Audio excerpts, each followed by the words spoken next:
J'ai voulu bâtir mon enquête sur 3 grands temps. Le premier, la question universelle qu'on se pose tous, est-ce que moi, avec toutes mes limites, mes incapacités, mes doutes, est-ce que je peux vraiment contribuer à changer le monde? Donc la première étape du livre, les premiers tiers du livre, c'est finalement rencontrer une cinquantaine d'hommes et de femmes qui ont osé le faire pour qu'ils puissent nous dire comment on peut dépasser ses peurs pour oser changer le monde.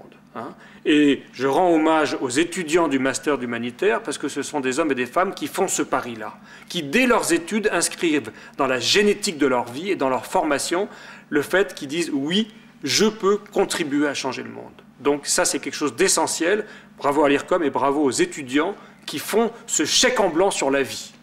Deuxième point, c'est bien d'avoir cette appétence, c'est bien d'avoir ce désir, c'est bien de dépasser ses peurs, mais il y a quelque chose d'essentiel, et c'est le deuxième tiers de mon livre, de cette enquête, c'est comment faire lorsqu'on a déclenché cette envie pour que ça soit efficace. Eh bien, en fait, la vie nous appelle à nous professionnaliser. La vie, elle nous appelle à forger nos talents, nos capacités. On a tous des talents et des capacités propres.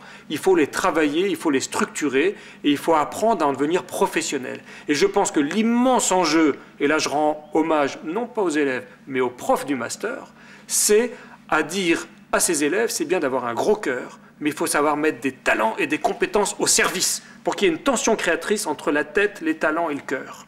Et cette capacité unique de l'être humain, elle est dans cette tension créatrice. Et je pense que l'IRCOM, et particulièrement le master militaire, est un lieu de formation de cette capacité, de cette irrigation de la tête et du cœur. Et puis, la troisième grande étape, c'est de se dire des formations comme celle de l'IRCOM, et c'est la troisième étape de mon enquête, c'est que ce n'est pas une utopie, ce n'est pas quelque chose qui va rester en marge de la société, mais bien au contraire, c'est le cœur, c'est le ferment, c'est le cœur des réponses pour qu'on crée une mondialisation au service de l'homme.